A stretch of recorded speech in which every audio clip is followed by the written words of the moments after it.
Bom dia, boa tarde ou boa noite, sejam bem-vindos a mais um vídeo do canal. Eu sou Cleiton Mo e hoje eu vou falar sobre mitologia polinésia. Bem, para começo de conversa, né, onde é que é a Polinésia? Ali na Oceania, basicamente, né? Ali na Nova Zelândia, a galera vai até o Havaí, né? Aquela região toda da Oceania. Antes de começar a falar, só para situar vocês um pouco, a Polinésia, ela não foi ocupada bem na época do Brasil, não é nada do tipo não. É mais pra cá, é mais recente. Na verdade, as relações com a Polinésia em si, dali da Austrália, Nova Zelândia, alguns lugares ali por perto, começou ainda no século XVI, né? 1500 e uns quebradinhos, mais ou menos. Se estendeu, e aí foram descobrindo, né? Como o colonizador gosta de chamar, né? Descobrindo ocupação, outras ilhas e ocupações dos polinésios em outros lugares, né? E foram distribuindo. Cada um deles aconteceu num tempo diferente aí com o passar dos séculos. Desde ali, se não me engano, o primeiro contato é 1521, mas ali antigamente era só relação comercial. As ocupações começam a acontecer a partir do século 17 e aí começam a ter uma briga. Aí a Inglaterra e a França se acham donas daquele lugar e começam a dividir mesmo meio que sem ocupar necessariamente. Existem umas histórias sobre eles tentarem invadir alguns territórios dos povos, eles serem expulsos pelos próprios povos antes mesmo de desembarcarem. Então existem algumas dessas brigas assim, eu acho bem feito, né? Eles deveriam ter conseguido segurar por mais tempo, infelizmente não conseguiram.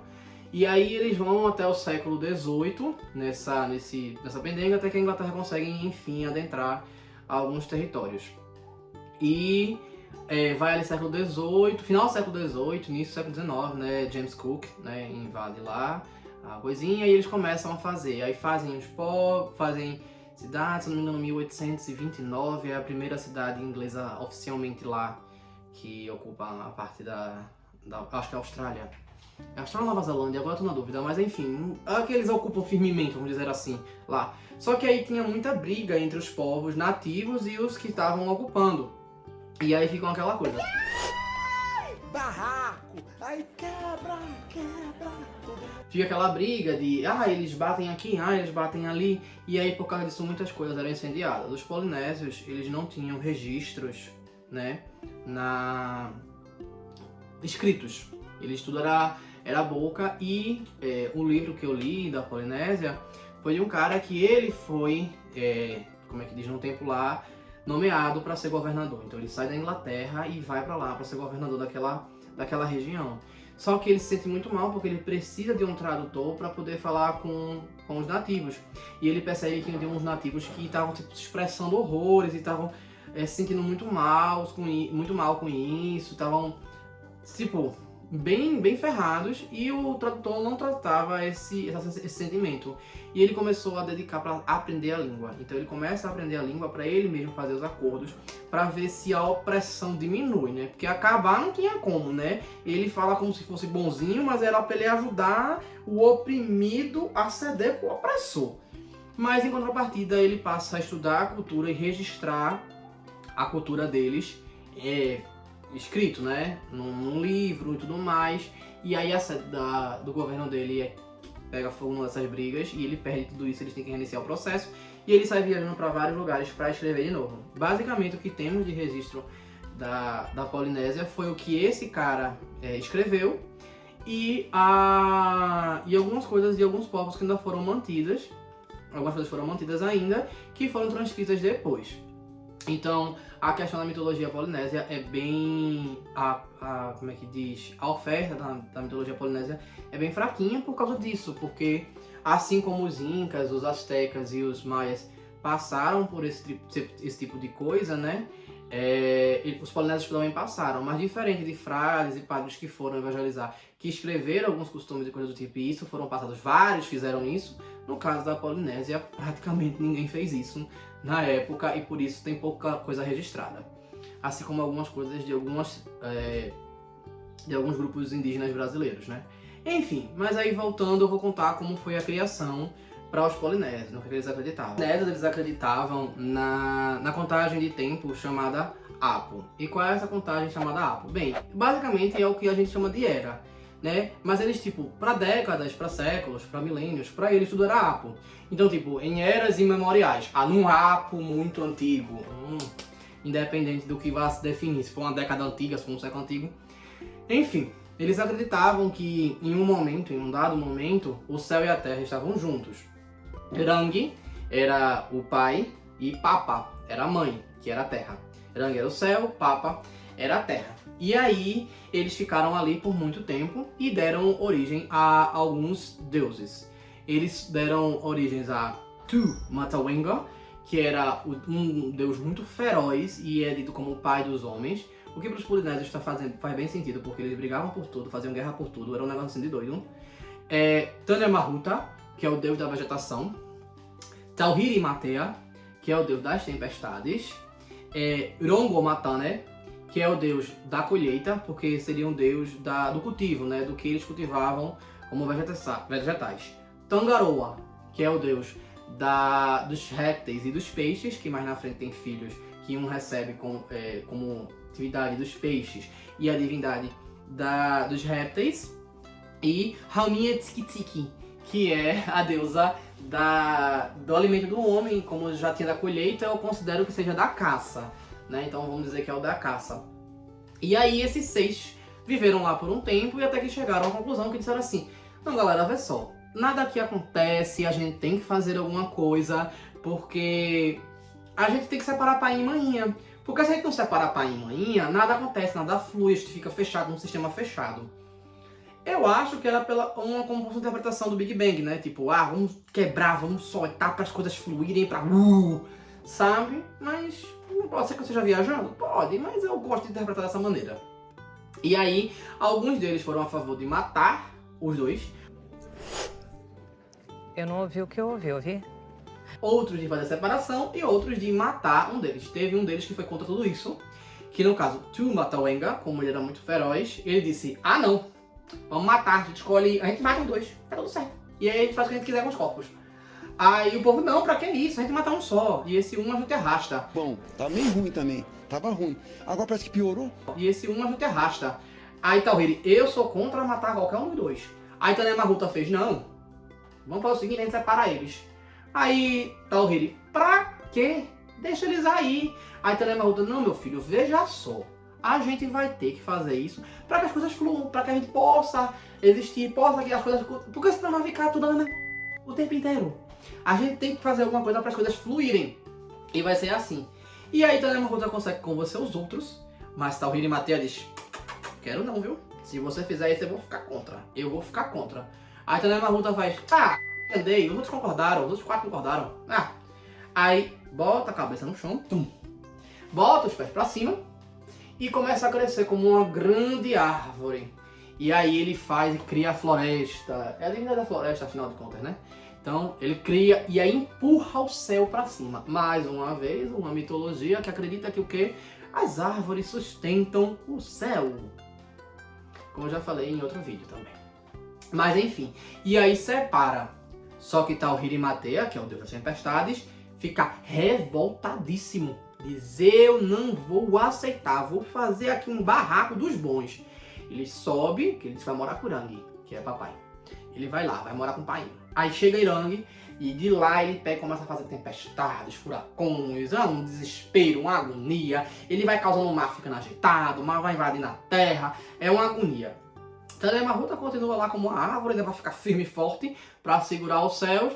Tu Matawenga, que é o deus da guerra deles, né? Vai pra cima, quer derrotar, quer matar, quer não sei o que, mas os ventos são fortes e ficam empurrando ele de volta e aquele negócio fica eterno. Da mesma forma que ele resiste e é forte pra atacar, ele tá sendo empurrado pra trás, sendo cansado pelo Tauhiri Matea e aquilo parece eterno. Ele fica ali, indignado e aquela agonia, aquele desespero.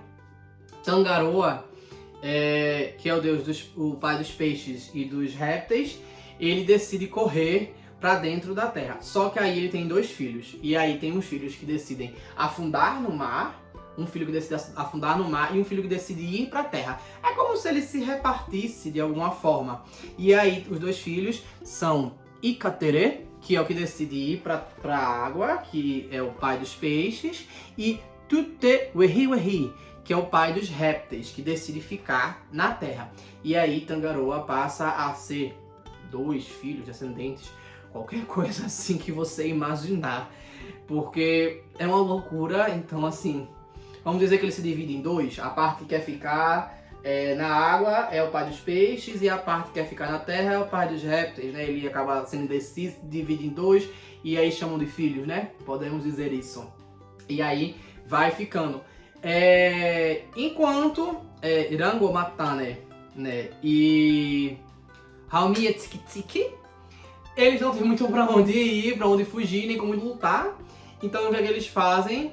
A mãe, que no caso é Papa, que é a terra, abre um buraco e coloca eles dentro pra proteger do furacão.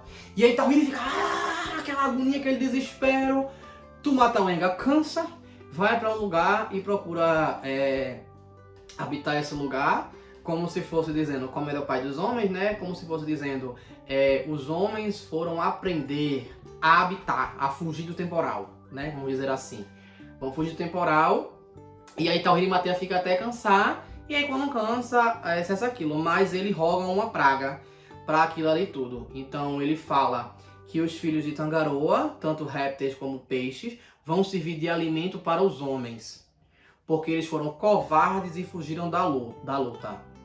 Rango Matane e Haumie Tiki Tiki, seus filhos vão servir de alimento para os homens, porque eles se esconderam da luta. Então eles vão alimentar os homens de dentro dos seus esconderijos. Então eu acho que é uma referência aí para culinária, para, como eu falei, né, para o cultivo do homem em si e a representação do alimento, né? Tane Mahuta, que foi aquele que resistiu, mas não lutou. Ele vai ser amaldiçoado para que todos os seus filhos, no caso as árvores, as plantações, elas fossem usadas para construir proteção para os homens, porque ele resistiu ao temporal. Mas ao mesmo tempo ele ia servir para fazer embarcações, para fazer com que os homens andassem, conquistassem, expandissem, para mostrar o motivo de Tane Mahuta ter quis separar pai e mãe. E Tumatawenga, que foi aquele herói feroz e foi, e enfrentou de frente Tawhiri Matea, os filhos dele, que são os homens em si, vão ser abençoados com todas as maldições, vamos dizer assim, dos outros, né? Então, tipo, todas as maldições são para beneficiar o filho de Tumatawenga, que são os homens. Então, ele vai ser o beneficiado em detrimento de todos os outros, porque foi ele que resistiu, que foi de frente, que bateu de frente com Tawhiri Matea. Bem, é isso. Eu espero que vocês tenham gostado desse vídeo. Como eu falei, não tem muita coisa pra falar Polinésia. Eu gosto muito desse conto, eu acho esse conto muito legal. Existem outros contos legais, mas existem outros que são muito cansativos. Acho que também pelo costume, né, que não é uma coisa que é muito corriqueira pra gente, então é uma linguagem um pouco estranha, e aí fica meio complicado realmente de ter, porque a progressão é diferente, de fato. A gente já é acostumado a uma progressão ali europeia ou até do nosso país, né, no caso a brasileira. Então a gente se afeiçoa àquela que parece a brasileira, que no caso acho que a africana chega bem perto, a europeia que a gente já está acostumado e aos poucos a gente com a japonesa. A polinésia a gente quase não tem contato, então algumas coisas parecem meio deslocadas. Apesar que a americana toda, ela parece bem interessante pra gente, e pelo menos eu lendo. Mas a polinésia realmente é um negócio meio cansativo, assim como alguns contos eslavos, pra mim também é bem cansativo. Mas enfim, e árabes também. Eu acho interessante eles, num conto que a princípio tinha só a ideia de contar como iniciou o tempo, como iniciou a contagem de tempo, como iniciou o mundo em si, e eles associam todo o porquê disso, o porquê daquilo, o porquê disso, o porquê daquilo e o porquê daquilo outro. Que isso eu acho uma característica que os indígenas daqui também tinham, de trazer essa explicação assim no meio de uma história que teoricamente não tinha a pretensão daquilo. É um recurso que eles enfiaram dentro da história, que não tinham se proposto a isso, e de repente tá ali, explicando uma coisa que você fala, poxa, legal, interessante eles pensarem nisso. Os polinésios têm muito disso. O problema, como eu falei, para alguns contos, é que tem isso, mas por trás tem um background de história muito maçante. Então assim, fica naquela coisa. Mas eu provavelmente vou trazer outros contos polinésios. Na verdade, eu pretendo até fazer um vídeo de Moana e contando a história de Maui, que é imensa. E uma parte é um pouco maçante, mas a que foi usada para o filme é a melhor parte, realmente. É uma das melhores partes da história de Maui. Enfim, eu espero que tenham gostado. Então, curtam, comentem, compartilhem e se inscrevam no canal. Valeu!